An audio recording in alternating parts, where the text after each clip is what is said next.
Pai, é chegada a hora, santifica-os na verdade, a Tua palavra é a verdade. Olá, meus amados, tudo bem? Vamos dar continuidade então à leitura de Mateus capítulo 13. Creio que você esteja sendo muito abençoado com a leitura da palavra. Em Mateus 13, Jesus nos expressa, Jesus nos demonstra muitas parábolas. Mas por que finalmente ele usava essas parábolas? Por que ele não falava diretamente ao povo? Por que ele não explicava diretamente ao povo? E o próprio Jesus responde isso. Aqui no versículo 15 de Mateus 13, ele nos responde: pois o coração deste povo se tornou insensível, de má vontade ouviram com os seus ouvidos e fecharam os seus olhos. Se assim não fosse, poderiam ver com os olhos e ouvir com os ouvidos, entender com o coração e converter-se, e eu os curaria. Na verdade, queridos, Jesus está nos falando sobre um dos primeiros artigos da Constituição do Reino de Deus. Eu creio que você recorda disso quando falávamos sobre Mateus capítulo 5, lá no Sermão do Monte. Então, lá no Sermão do Monte está escrito que os pobres de espírito receberão o reino de Deus. Deles é o reino de Deus. Deles é o reino dos céus. Então, Jesus mais uma vez está falando sobre essa atitude que nós devemos ter, sobre essa forma com que nós devemos ouvir a sua palavra, com pobreza de espírito. Lembrando que pobreza de espírito não tem nada a ver com timidez, pobreza de espírito não tem nada a ver com autocomiseração. Não, pelo contrário, pobreza de espírito tem a ver com nós reconhecermos a nossa identidade diante de Deus. Diante de Deus, nós somos pó. Então é assim que nós devemos agir diante de Deus. Sempre que estamos diante do Pai, sempre que estamos diante da sua palavra, nós devemos ter essa atitude de quem é pobre de espírito, de quem precisa de mais. E foi justamente isso que os fariseus não tiveram. Aquele povo simples que acompanhava Jesus, que via os seus milagres, que não tinha tanto conhecimento quanto os fariseus, muitos deles tiveram essa atitude de pobreza de espírito. Tiveram a atitude de reconhecer que eles precisavam aprender com Jesus.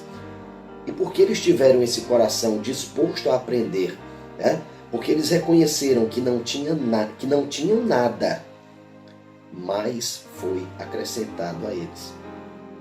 Mas aqueles que julgavam ter tudo, aqueles que julgavam ser suficiente o que eles já tinham, a esses, até o que eles tinham, lhes seria tirado.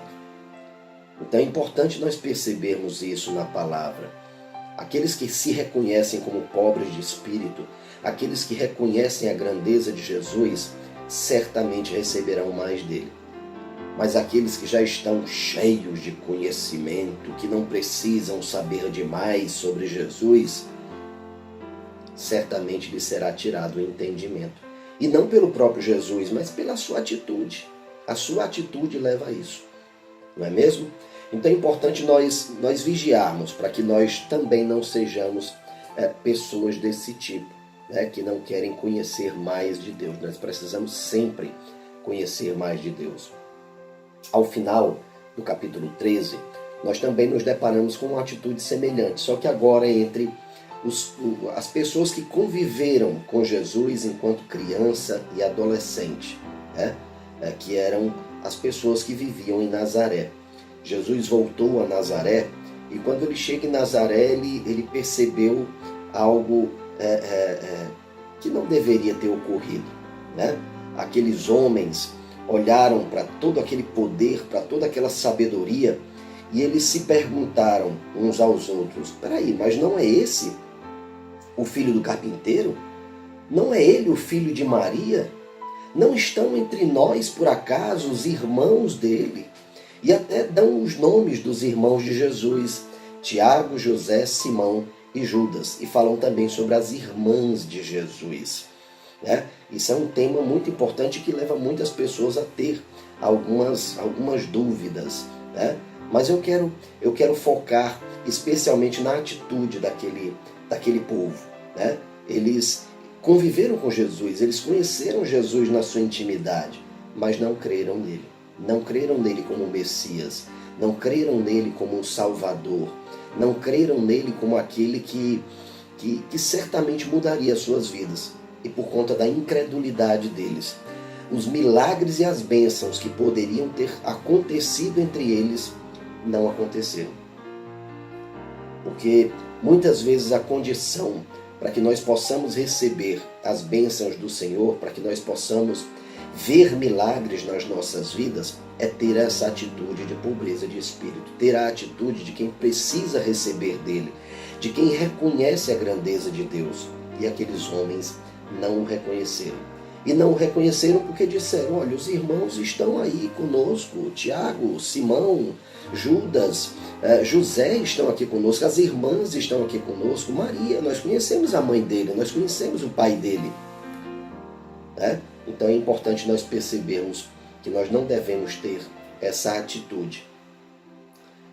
Os irmãos de Jesus, naquele momento, e em muitos outros momentos da palavra, também tiveram a mesma atitude, não conseguiram reconhecer Jesus como o Salvador. E nós percebemos isso inclusive no capítulo anterior, né? No capítulo 12, nós percebemos essa atitude dos irmãos de Jesus. Então, queridos, eu quero te convidar a ter sempre a atitude de pobreza de espírito, sempre buscar mais de Deus, sempre esperar mais de Deus, com confiança, com fé, certo de que Ele providencia tudo para que você viva muito bem, certo de que Ele providencia tudo para que você possa conhecê-lo mais e melhor. Que Deus te abençoe e amanhã eu estarei com você com o capítulo 14 de Mateus.